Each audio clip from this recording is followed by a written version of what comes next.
This opens the door to an aspect of the science that a lot of people are not aware of. Yeah. But it is that our memories and our skills don't live in the cells of our bodies. They don't live, our memories don't live in our neurons. When I go plug in a guitar and I play a song, that doesn't live inside of me. My neurons are the antenna that tune to a place in the field where that information resides. Scientists now acknowledge there's a field that underlies all of creation.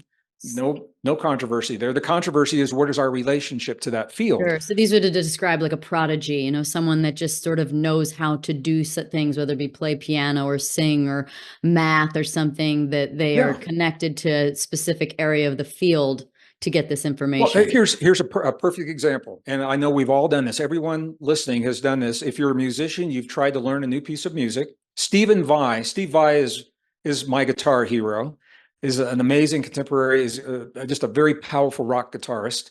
Or you try and learn a language. You try to learn Spanish or Tibetan or Chinese.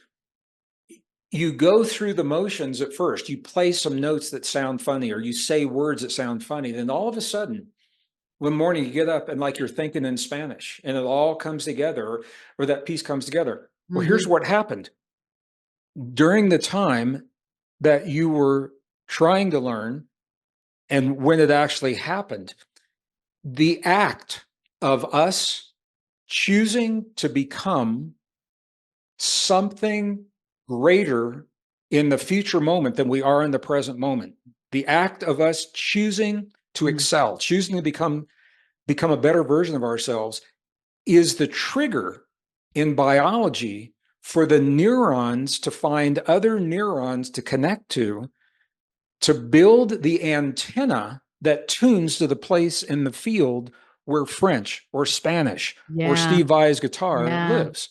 Well, it's all sweet Joe Dispenza. You have to, you know, imagine a place greater than where you're at. Exactly. You know, my brother Joe and I worked together for years, and we used to talk about this a lot. So this is important. I'm going to bring this back to the transhumanism that you asked me about, because we only can access our own divinity, the best version of ourselves, when we have the biology to tune to that field, the DNA, the neurons, the cell membranes. Don't think of them as sticky, gooey stuff in the body. Think of them from an IT perspective. We're talking about antenna. We're talking about resonance.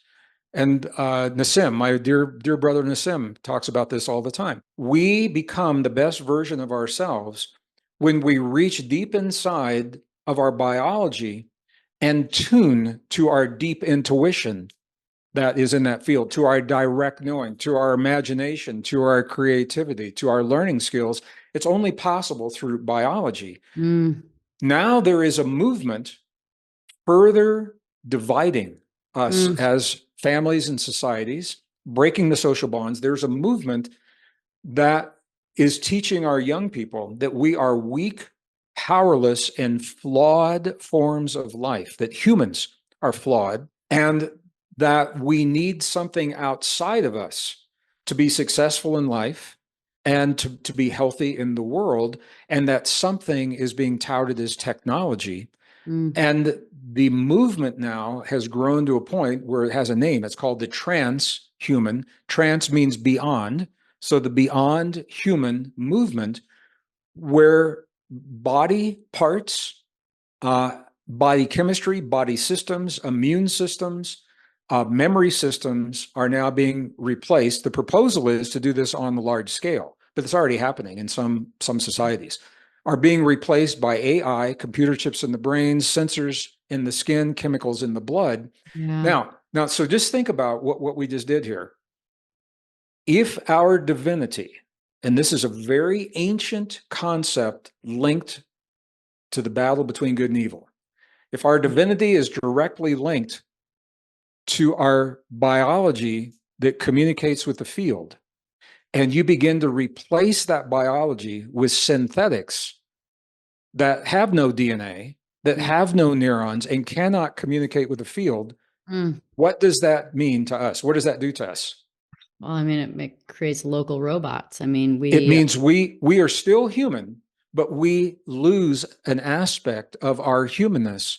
Yeah. We lose our divinity. And without that, we become vulnerable and susceptible to the leverage that is being applied to meet those goals, whether it's in 2030 or Ray Kurzweil. I don't know if you're familiar, Ray Kurzweil is an amazing author. He's a science fiction author. He is the director of one facet of the engineering at Google now, working with AI.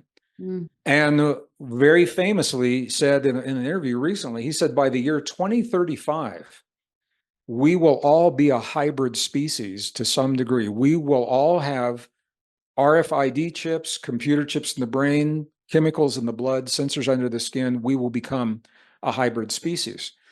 Now, this is from a scientific perspective. So I'm going to make a distinction. I'm going to leave the science and I'm going to go to Gregg. I feel a deep passion for helping our community to understand how rare we are, how precious we are as a species, how sacred we are, and that our bodies, what the ancients called the vessel, they literally called this the vessel. This isn't about religion. It's the vessel that holds the way to get to that knowledge. It's the vessel that holds the way to get to the imagination and the creativity.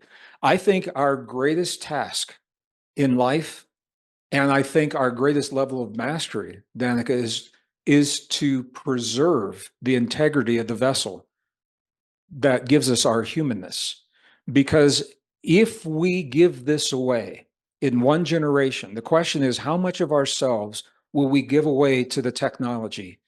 And it's going to be, it's like the floodgates. Once it happens, it's going to happen. It won't be like 10 years from now. This is happening right now.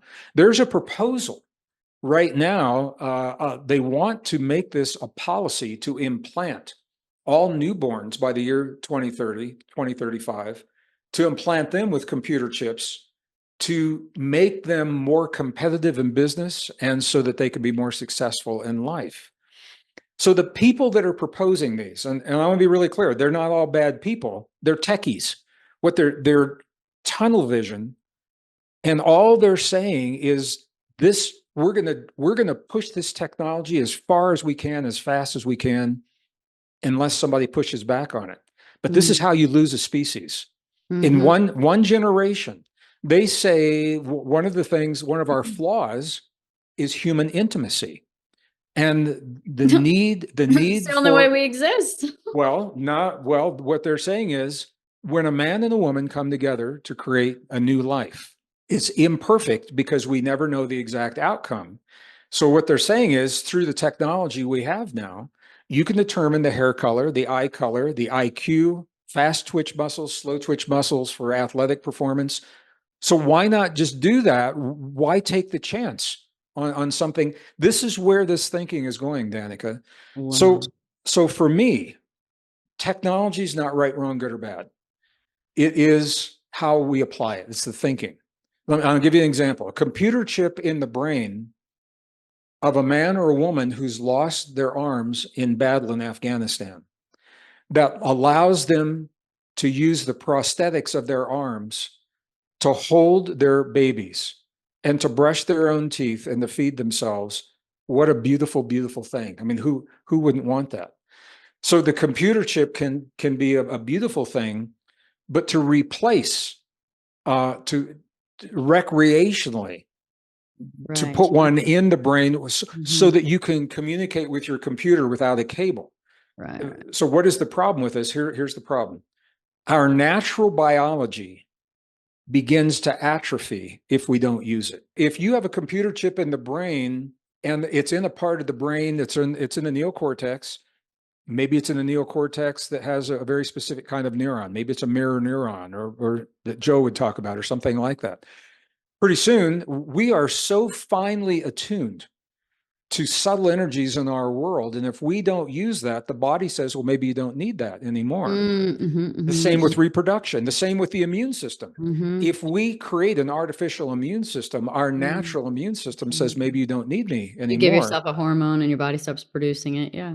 Okay. So we're at this point now, and all this is happening together. and it's a complex conversation, and it's a big conversation.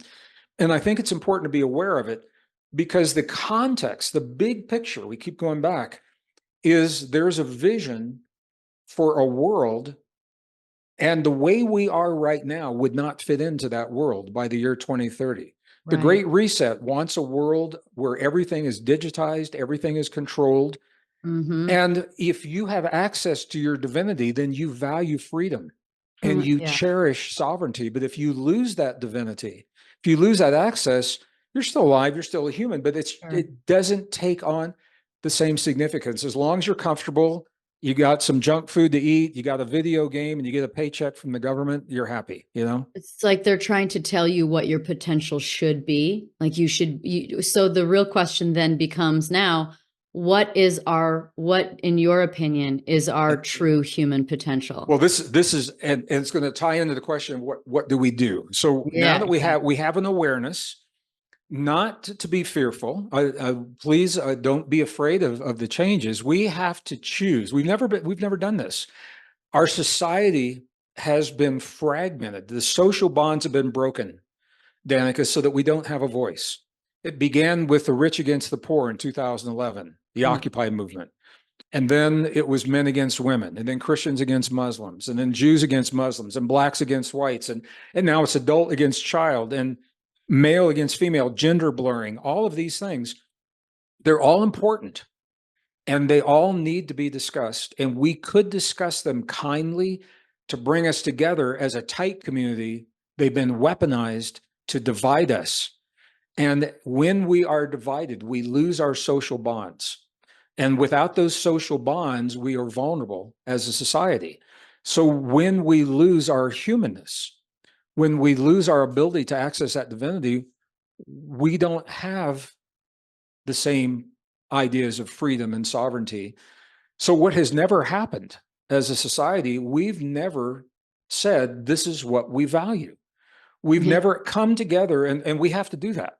In the new world that's emerging, there's a new world emerging, and rather than peripheral, this needs to be the foundation.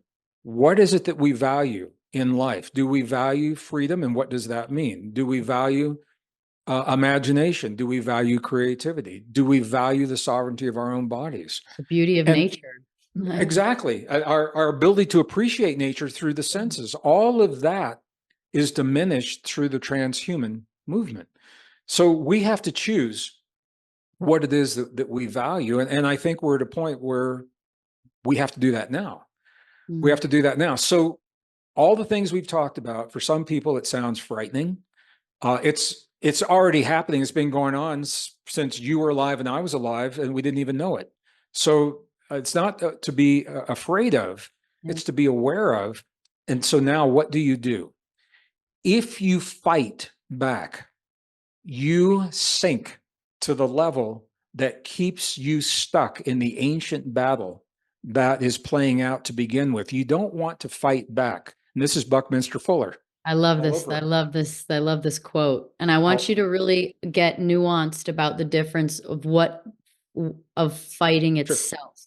What does making the change versus fighting look like? Sure. When we fight, we succumb to the hate, and we succumb to the anger, and we succumb to the revenge. And then on the level of the atrocity, we lash out at the atrocity, and we become part of the problem. So when we can transcend that, now there's a nuance here. We all know there's sometimes you have to fight. We all do, because we all have an inner warrior. The question is, and this is a really deep spiritual concept. It's pretty intense, Danica, on the Pretty Intense podcast. The question is less about whether or not you fight. What does the fight make you become? What do you become in the presence of the fight? Do you fight from the love of what you know is possible? And do you fight from the love of those that stand behind you in your family and in your community? Or do you fight from the hate of those that your enemies, or from the fear of what happens if you don't? Ultimately, this is the spiritual battle. do we allow ourselves to, and it's a deep, nuanced conversation. Right. We're all going to get through this. The key is, Right. what have we become? What did it make us into? Or maybe the deeper question, what did we allow the conditions of the world to make us into? Mm. That is how you determine whether or not, and it's not about winning. It's beyond, if you win, you're part of the battle. You don't want to win, you want to triumph. Triumph means you transcend the battle. It's beyond winning and losing. You triumph. And this is the easiest thing. How do we triumph? By living every day the best version of ourselves, whatever that means. Because when we celebrate our humanness, we celebrate our imagination, our creativity, our sovereignty, our freedom, our willingness to love fearlessly in this world without the consequences of what that loving means. When we do that, that is what this ancient battle of good and evil is all about. You've transcended the evil that keeps you stuck in the fear of what happens if you don't. And I think that's what's up for us all right now. So we just took a big, big journey. That's so good. That makes real sense. I was curious how you were going to open that up and really explain the difference between the two, because, for myself, I feel like I've been called into this new direction with the next year with politics. And, a while back I was talking about loving this country, and people sort of attacked me as if I was some kind of extremist for that. Sure. And I feel called. I guess that's the best way I can say, like, out of love, I feel called to stand up for not only myself, but other people who just want to love something. And I like that, because I feel like I'm doing okay then, because I wasn't sure if I could participate in the arena at all, or if I needed to just continue to live my life as an example. But I can live my life as an example in the arena out of love. Absolutely. And I've been asked to run for political office twice Oh, really? in my state. And I have support to do that. I've opted not to, because I was also, from people who have run previous presidential campaigns, they said that they felt I'd be more effective with a voice that's not beholden to any one constituency or And you're political not a party career politician. You haven't been for now. But bought and sold. Yeah. can we talk about America for a minute? Are you Yeah, okay I'd with that? love to. I'm very passionate about this. I released a video on this, and it's caught a lot of heat for it.